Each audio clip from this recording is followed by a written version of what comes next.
On est le 22 avril et c'est le jour de la Terre. Bienvenue en prenant votre café. Je vous parle de Mark Ier. Les véhicules chinois, des machines à espionner. Post Canada, une belle perte, on va jaser de ça. Le Conseil des ministres, on a des échos. En fait, ils sont faits. Il est fait. Qu'est-ce qui arriverait si le PQ abandonnait le référendum dans un premier mandat? Whatever Works, un texte de Richard Martineau très intéressant. Parler de ça. La SAQ va garder les boîtes. Ils ont fait un grand meeting des boîtes de carton, là, puis ils vont les garder. Groupe Dynamite approche de 100$. C'est Andrew Lufty en vend. Ben, c'était prévu. Tout un revirement techno à la bourse. Hein? Je vais vous parler de ça. Le prix du gaz qui descend. Depuis 1926, sur 25 000 stocks, lesquels ont battu un CPG? Julie Perrault se marie.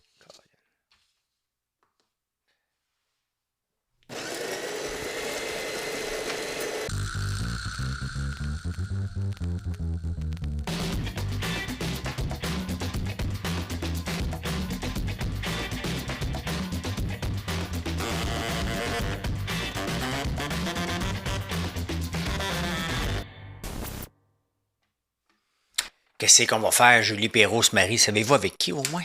Pas avec Sébastien Lalonde. Pas avec lui. Les mariages, ça me fait rire. Je suis en train d'écouter Love Story de JFK, Caroline Bessette. C'est bon. J'adore. Mais j'écoute un petit peu. Il y a une nouvelle émission aussi, From the Jury Duty, un peu qui a inspiré Le Piège de Big Brother, qui a commencé sur Prime. Je suis en train d'écouter ça aussi. Un peu de Pit. Donc, je me promène sur toutes les plateformes Big Brother, bien entendu, Survivor. Donc, je fais le tour de tout ça en travaillant. On a presque terminé les sucres. En fait, c'est peut-être terminé. On voulait bouillir lundi soir, l'eau n'était pas bonne, mais là, ça a gelé dans la nuit.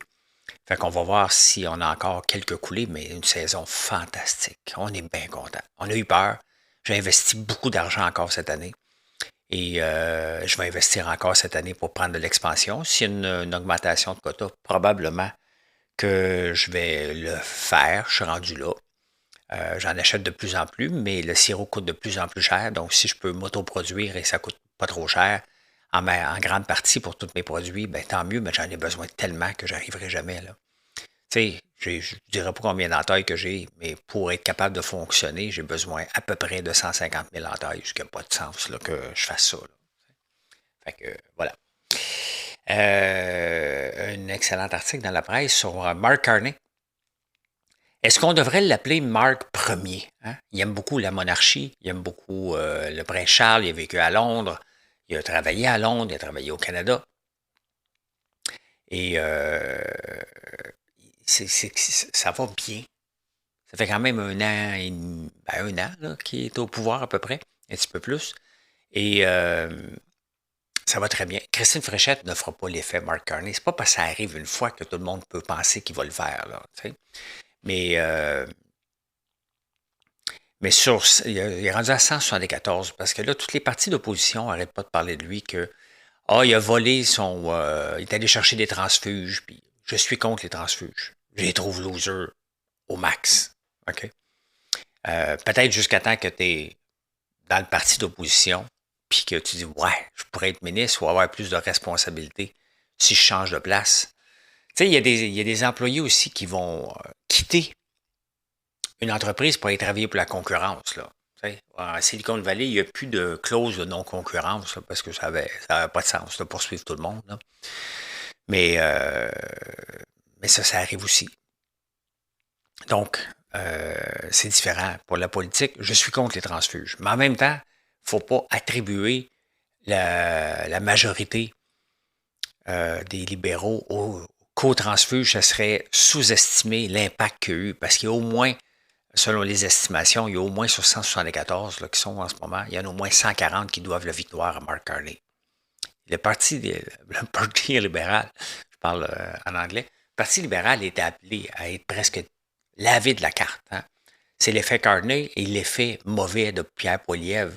Je ne peux pas croire encore que les conservateurs avaient la chance de le mettre dehors au Congrès, qui ont pensé que c'était le meilleur. Ça peut vous montrer comment il n'y a pas de profondeur dans le Parti conservateur. Il n'y a pas de chance là, de rebattre le Mark Carney. Là. Il va falloir qu'il se débarrasse des conservateurs qui aillent chercher quelque chose d'autre que Pierre Poilievre. Là.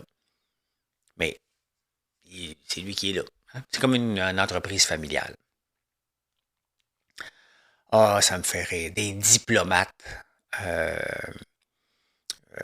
qui donnent leur opinion. Bon, je suis un entrepreneur qui donne mon opinion, mais il faut faire attention à ce qu'on dit. Des diplomates qui donnent l'opinion sur les véhicules chinois, disant que ce sont des machines à espionner. Tu sais, des vieux croutons, là, on va se le dire. Là. Ouais, mais là, les Chinois, là, les Chinois, ça, là, tabarnouche, on va nous espionner en tabarnouche. Je vous rappelle que dimanche, moi, j'ai été brunché chez Lady Porcelaine sur Saint-Denis. Je l'ai écrit avant que j'allais là.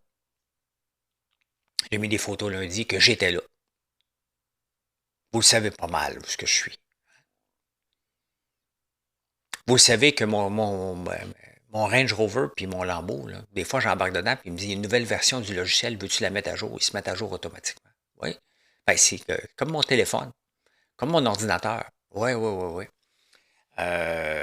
J'utilise Google Maps et Waze et dans les deux cas, je demande qu'ils tracent mes données. Comme ça, si jamais je veux retracer pour un compte de dépenses, un déplacement, mettons quand je vais donner une conférence, bien, tout est noté.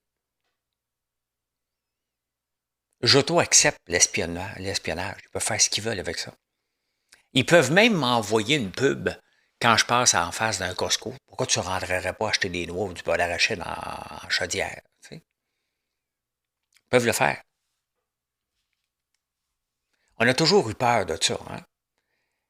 Tu vas avoir de la publicité quand tu vas passer en face d'un magasin parce qu'ils veulent savoir que tu es là. Est-ce que vous en avez encore de la pub sur vos téléphones quand vous passez devant un magasin? C'était possible à un moment donné. Hein? C'était très possible. Ça se fait pas.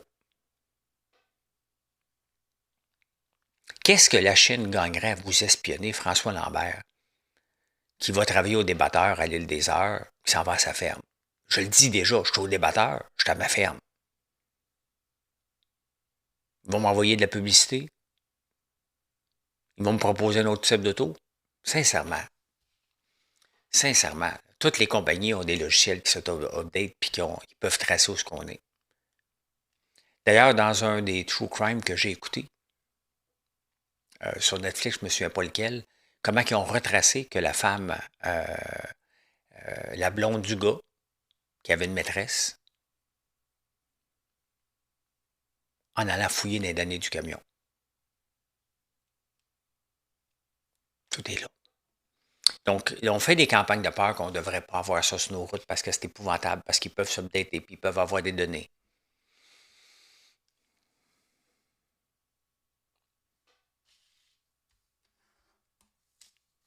J'ai un Lambo italien, j'ai un Range Rover anglais.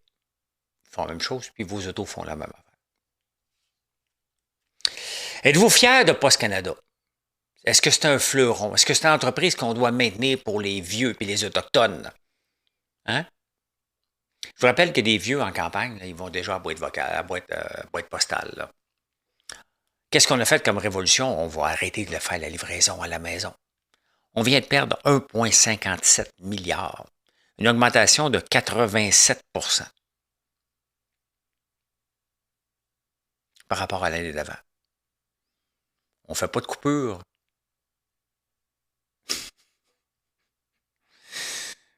Qu'est-ce qu'on veut faire de plus qu'accepter la médiocrité? Puis après ça, OK?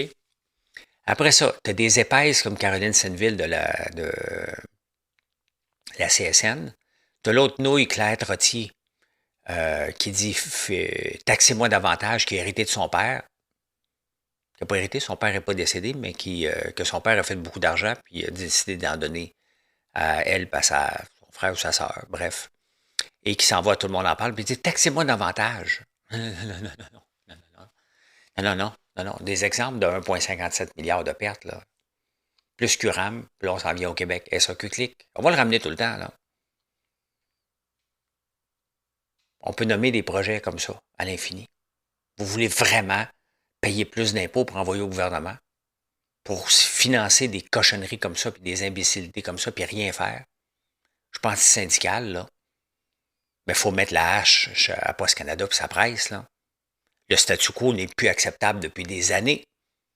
Je pense qu'on est rendu à 6 ou 7 milliards de perdus depuis 2018. 5 milliards. Taxez-moi davantage.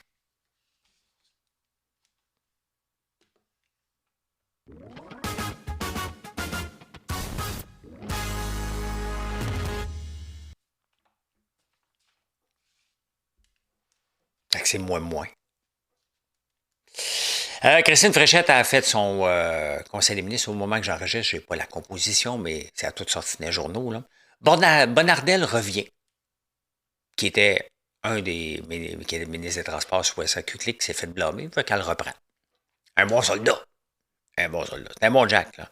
Guilbeault est out parce qu'elle ne veut pas revenir. Mais Éric Girard reste aux finances alors que lui, il ne veut pas revenir. On peut voir que, tu sais, la rivalité entre femmes, là, elle est présente. Hein? Deux têtes fortes, là. Guilbeault aurait dû rester. Si Éric Girard reste, c'est pas un bon argument. Bréville obtient ce qu'il veut, l'économie et l'énergie. Il n'y aura pas grand-chose. Hein? On ne sait pas encore si c'est paritaire ou pas paritaire. Elle en veut un paritaire. Donc, elle va choisir des femmes en premier lieu. J'ai pas de problème avec ça. Ce que j'ai un problème, là, c'est que c'est pas un jeu, la politique. C'est de la gestion. Et si ce sont juste des femmes qui sont compétentes, on veut juste voir des femmes. On veut prendre les plus compétents. La CAQ a 5 mois pour se revirer de bord, puis ils sont trop niaiseux. Ils pensent qu'ils gèrent pour le long terme. Il y a une différence entre gérer et bâtir une équipe comme le Canadien. On va être patient. La CAQ n'a pas la patience, n'a pas le temps d'être patient. Elle doit nous montrer ce qu'elle est l'effet Mark Carney.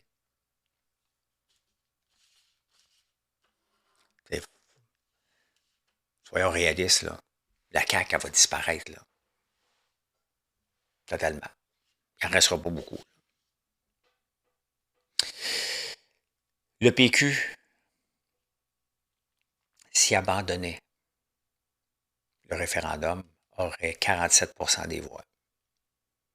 Sinon, il tombe à 31. Le Parti libéral est à 29. Là. À toutes les semaines, là, on va voir, parce que là, ça bouge avec la CAQ, avec milliards, chaque phrase qu'il dit, il monte, il descend. Là, fait que là, on va le voir, on va voir ça de plus en plus, mais ne sous-estimez pas un vote libéral. Il n'y a rien de plus hypocrite qu'un voteur libéral. Il ne dira pas à personne. Quand t'es péquiste, t'es fier. Hey, moi, je vais être péquiste. Fuck you, esti, les libéraux, puis les fédéraux, ils nous volent à Ottawa notre argent. On roule les airs un peu, là, t'sais. Parce qu'ils ne nous volent pas, on en reçoit plus qu'on en donne. Ah, c'est pas vrai, ça. Ouais, c'est les statistiques. C'est les chiffres. C'est comme quand je sors les chiffres de code bleu, vous les aimez pas, vous m'accusez, les chiffres sont là. La moyenne des gens absents, c'est entre 28 et 35 jours par année. C'est une moyenne. Ça veut dire qu'il y a des gens qui sont absents depuis 4-5 ans. Probablement. En burn-out. Puis faites-moi pas croire que ça n'existe pas. Quand j'étais au gouvernement fédéral, on comptait nos journées de maladie. J'étais très jeune dans ma carrière, j'avais commencé à faire ça. Pour justement prendre ma retraite 3 ans d'avance avec un burn-out. C'est connu. C'est jasé. Arrêtez, là. Ouais, le psy, pas capable de travailler. Je suis pas capable. J'essaye. Je me présente, puis ça va pas. On va t'arrêter. Tu prends ta banque de maladies accumulées. Arrêtez, là. Si un fonctionnaire décide de partir sans que sa banque, avec sa banque pleine de 500 jours de maladie, il est cave. C'est parce qu'on permet ça. Si on le permet, je l'aurais utilisé, faites-vous-en pas, là. Pas plus cave qu'un autre, j'accuse pas personne, là. C'est ça. On met des outils à disponibilité, puis les gens en abusent. Maladie, ça ne devrait pas s'accumuler, là. OK? T'es malade ou t'es pas malade? T'as pas d'accumulation. C'est du cas par cas. Mais tant qu'on permet l'accumulation, ben c'est ça. Quand on permet, comme à la Ville de Montréal, si tu ne prends pas ta journée de congé, tu es payé, la maladie, tu es payé à 80%, quelque chose comme ça. À 100%, si tu apprends, il y a des règles qu'on paye les journées de maladie. Non, tu travailles, tu es réputé être apte au travail tout le temps. Puis à un moment donné, ben, tu es malade. Tu appelles, allô, je suis malade. J'ai pas de journée de maladie accumulée chez nous. Là. On a selon les normes du travail. Là. Si quelqu'un est malade, on respecte ça. Là. Il rentrera plus tard. Là. Au pire, il rentrera de nuit. Euh, Whatever Works, un excellent article de Richard Martineau. Et tu sais, moi aussi, je ne fais pas du journalisme. Des fois, vous m'envoyez, tu devrais parler de ça. Si c'est pas dans les journaux documentés, travaillés, ben, tu sais, je fais pas de travail journalistique. Je fais un travail d'opinion. Donc, je me base sur ce qui est dans les journaux la plupart du temps. Puis des fois, je fais mes propres recherches, surtout en finance. Hein. Whatever Works, un excellent article de, de Richard. Il explique, écoute, si le gin, là, quand même qui n'est pas bon pour la santé, là, puis ça te rend heureux de prendre un gin à chaque jour, puis tu es en santé, puis ça te fait ton bonheur, OK, la vie est courte, prends ton gin. C'est ce qu'il dit. Maintenant, on pensait permettre le Wegovy qui soit payé un peu. Je pense que Zampic est payé, là, selon les... Oui, il est payé. Mais Wegovy, puis on dit, ouais, ça peut donner à diarrhée. Le gouvernement, les gouvernements occidentaux sont tous responsables du taux d'embonpoint. Les gens ont fait des mauvais choix parce qu'on ne les a pas éduqués. Parce qu'on leur a permis d'avoir de la bouffe transformée, ultra transformée d'en face. On a permis la publicité. On a fait des guides alimentaires en fonction des lobbies. On a enlevé les cours d'économie familiale de l'école. Après ça, on dit aux gens, ben, t'es obèse, mais je te paierai pas Wegovy.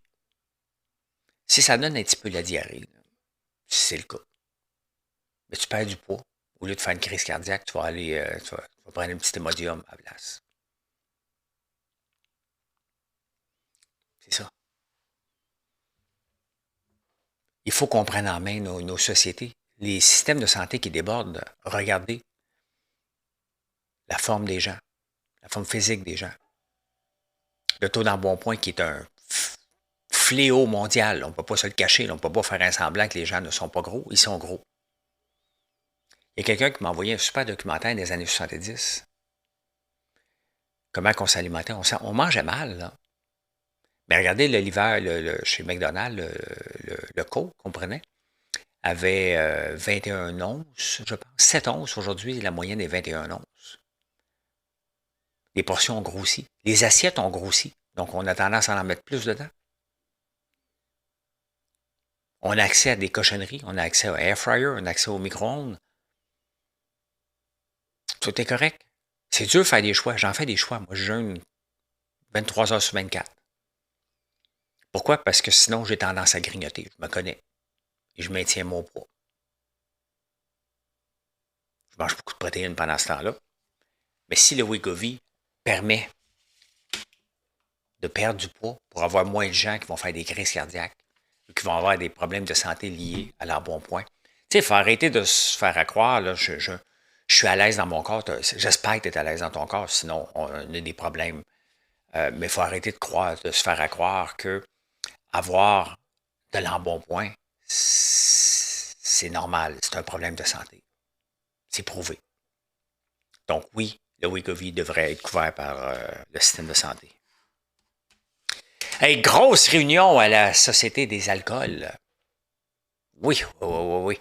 Parce qu'il avait pris une décision exécutive qui était pour arrêter de mettre les bouteilles de vin dans des boîtes. Non, non, non, non. On retourne ça au recyclage, ça va nous donner 1 million par année. Arrange-toi que tes troupes partir avec tes 14 bouteilles dans tes bras, là. Tu sais? Ou achète un sac. Mais là, ils ont fait, 4 jours après, ils ont fait une autre réunion exécutive pour dire on va revenir en arrière. C'est assez débile.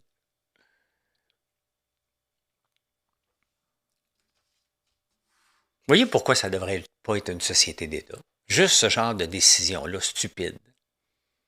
Puis que les présidents, puis tous les vice-présidents se rendent en réunion d'urgence. Là.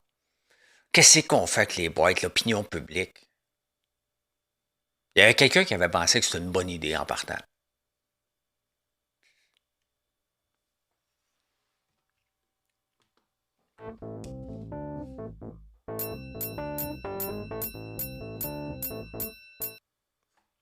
Tu penses que ça, c'est une bonne idée, là? Eh bien, Tim Cook, quand même, une grosse nouvelle d'Apple qu'il décide de prendre sa retraite. Ça va être un gars qui est en charge de hardware qui va prendre le poste. Donc, vous voyez quand même comment Apple, ben, on va voir si c'est bon le nouveau, là, mais comment Apple, quand même, est capable de bâtir des bébés, des futurs dirigeants, contrairement au Parti conservateur. Parce qu'avant, c'était, voyons, qui a fondé? Steve Jobs, Tim Cook, et là, ça va être Walsh, je pense. Maintenant, l'action. Normalement, quand il y a un déplacement comme ça, l'action, elle ne réagit pas bien, entre autres quand Berkshire Hathaway est parti. Ici, ben écoute, l'action ne perd que 75 cents en pre-market en ce moment. Donc, soit qu'ils se disent l'impact de Tim Cook était limité, surtout dans les dernières années. Hein. Apple va très bien, vous voyez le graphique. Ça, c'est le graphique depuis un an, je pense.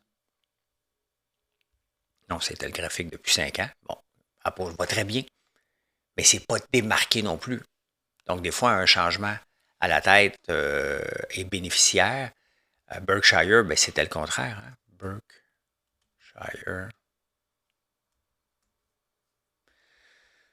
Berkshire, quand il est parti, il est parti quand, lui?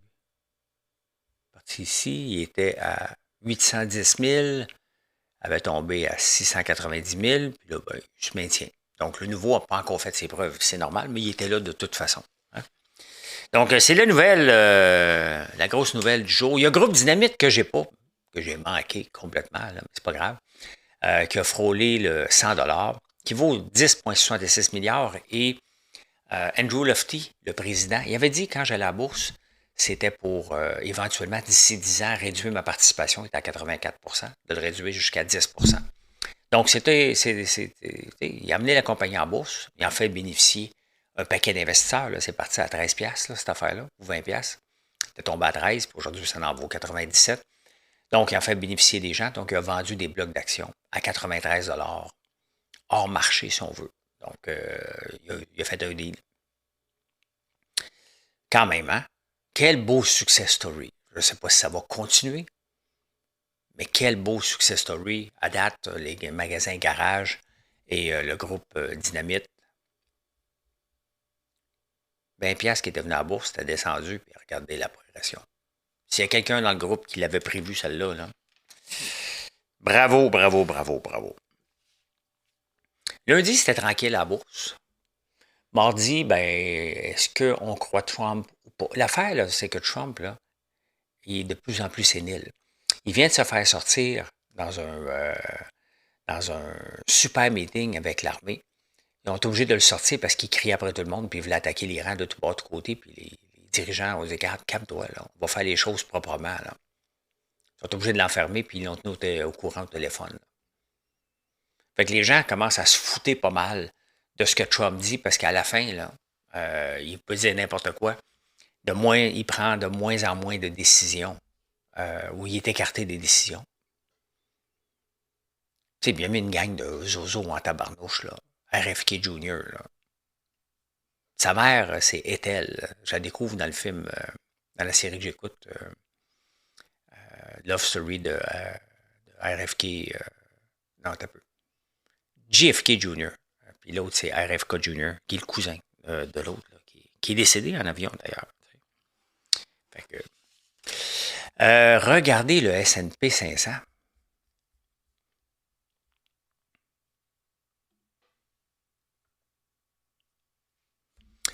Tout un revirement de situation, mais le problème, c'est que le S&P 500 essaye de vivre, de respirer sans le Magnificent Seven, sans les technos, sans l'intelligence artificielle.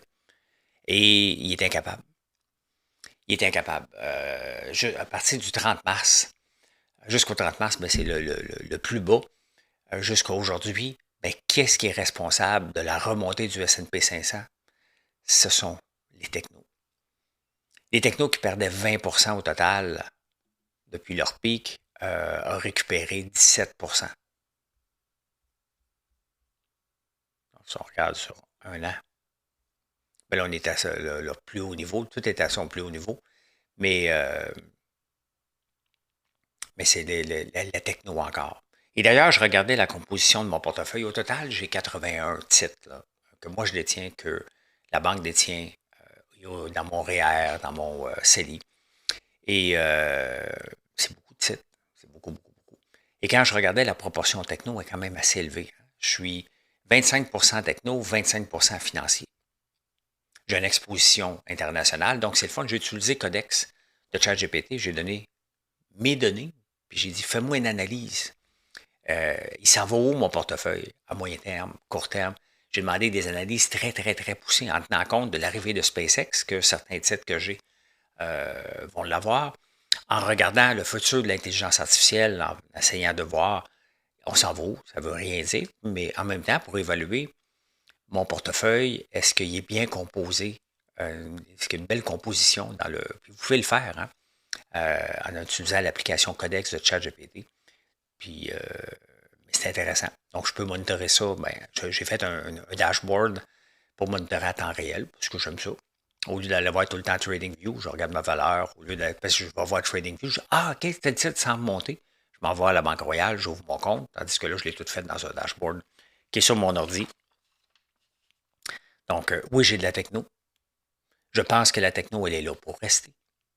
Encore là, ce ne sont pas des recommandations, je ne vous donne aucun titre. La techno est là pour rester. L'intelligence artificielle est là pour rester. Regardez, même Novo Nordisk puis les grands ont fait des deals avec OpenAI pour accélérer le développement de médicaments. Tu sais, c'est pas juste faire fais-moi une photo, fais-moi ci, là, puis des niaiseries, là, ou des choses utiles. Ça a beaucoup de connaissances et c'est capable de faire des liens entre certaines choses que l'humain n'est pas capable. Regardez quand Claude Mythos, donc d'autres vont venir encore plus puissants que ça, et on va pouvoir créer des médicaments plus rapides qu'avant. C'est ça la beauté de l'intelligence artificielle. Donc, elle est là pour rester. Les applications vont être de plus en plus grandes. La techno prend la vraie place qu'on a toujours voulu qu'elle prenne. Hein? On en a peur tellement qu'elle prend de la place. Donc, le S&P 500 ben, est tributaire de la techno. Point final. Des grands. Le prix du gaz qui rebaisse un peu, encore là, c'est parce que les gens ne croient plus du tout Donald Trump. Y a-t-il quelqu'un vraiment qui le croit encore? 86, 94, ça descend de 0,1%. Quand même.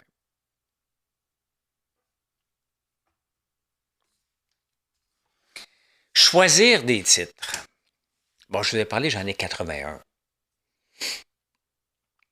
Perso, si c'était à refaire, je ne prendrais que des fonds indiciels. Mais là, vendre, mettons, comme du Coca-Cola, m'amènerait des gains en capital que ça ne me tente pas de payer, donc c'est ridicule de le vendre puis d'aller chercher quelque chose d'autre, considérant que j'ai des dividendes puis une croissance pas phénoménale. Mais de le vendre en ce moment, parce que, tu sais, vendre un titre, tu dis, OK, il a monté beaucoup, je vais le vendre. Bien, tu as l'impact gain en capital à tenir en ligne de compte. Là. Donc, pour le vendre, pour aller voir autre chose, l'impact ton autre chose, c'est bien mieux d'être bon. Et le problème, c'est quand on regarde à très long terme, la plupart des titres ne rapportent pas. Sur 25 000 titres qui étaient dans le S&P 500 depuis 1926, la plupart n'ont pas rapporté plus gros qu'un CPG de 4 %. Le problème, c'est qu'on se fie au One Hit Wonder. J'en ai des One Hit Wonder, moi aussi. Et tout ce qui est à court terme, tout ce qui est valorisé à court terme, là, comme le Bitcoin, le MicroStrategy, puis certains titres, là, ces titres-là, à court terme, vont rapporter beaucoup. Les gens vont s'exciter, vont aller l'acheter. Et à long terme, ce sont les pires performeurs. Ce qu'on veut, c'est une stabilité. Warren Buffett disait, si tu achètes ce qu'il y a dans ton garde-manger, je pense que c'est lui qui disait ça, là. Regarde ton garde-manger et tu achètes ce qui est là. Ça ne veut pas dire que c'est une stratégie gagnante, là. Mais d'essayer de choisir le bon titre selon nos prévisions ou ce qui se passe dans le monde est souvent très mauvais. Et c'est pour ça que j'aime un titre comme IGM, puis je vais vous le montrer encore. Ce n'est pas une recommandation, je suis obligé de le répéter plusieurs fois, là, mais j'en détiens. C'est un titre par erreur que je détiens. Ben, regardez la différence entre IGM et S&P 500. Regardez la courbe. Hein. C'est la même chose parce qu'IGM, ce n'est que des technos. Il y a 257 technos là-dedans. Donc, au lieu d'essayer de choisir le gagnant qu'on ne trouvera peut-être pas, eux autres ben, sont spécialisés là-dedans. Ils en détiennent beaucoup de titres techno. Et à un moment donné, dans le lot, il y a des gagnants et il y a des perdants. Je l'aime. Est-ce qu'ils vont monter à l'infini? Ben non. Mais, eux autres sont spécialisés de trouver des bons titres techno à rajouter dans le portefeuille. Puis dans le lot, il y en a qui ne seront pas bons, puis il y en a qui vont être bons. Ben, c'est sûr que la techno est là pour rester. Donc, si c'est un portefeuille de techno, ben, au lieu de miser, regardez si vous aviez misé sur Microsoft, MSFT.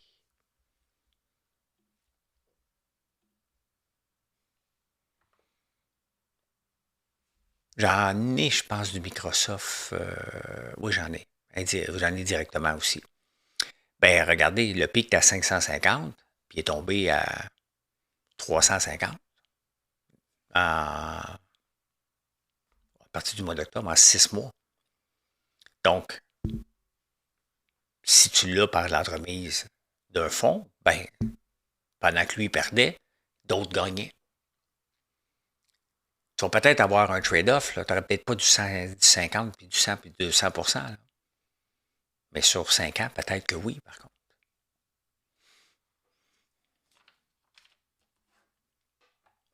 Quand on essaie de trouver un gagnant, c'est dans le très court terme. Quand on fait du scalp trading ou du day trading. Donc, on est là très peu longtemps. Et là, on veut juste avoir les choses à la mode. Mais n'investissez pas à long terme dans les choses à la mode.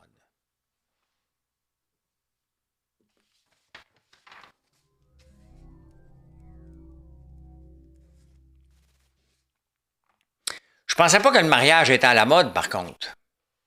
Stéphane Rousseau a fait la grande demande à Julie Perrault. Ils vont se marier cet été. Il y a quelqu'un qui m'écrit, il me dit qu'est-ce que tu penses que Sébastien il pense de ça, Sébastien Delorme? Ils ont été en couple longtemps, ils ont deux enfants ensemble. Je sais-tu, moi? Ça doit toujours faire spécial de voir ton ex qui se marie, là, mais regarde, ça leur appartient. Hein? C'est leur couple. Et en terminant, il y a une rivière en Australie où il y a beaucoup de résidus de coke dans la rivière. Il y a eu un déversement et aussi il y a des gens, ben, quand ils sniffent, je ne sais pas moi, il doit en rester. Je ne sais pas comment ça marche. Mais ils ont découvert que les saumons avaient une quantité assez élevée de coke et ils vont 8,5 000 plus loin que les autres saumons dans le lac. On est rendu là. Mission accomplished.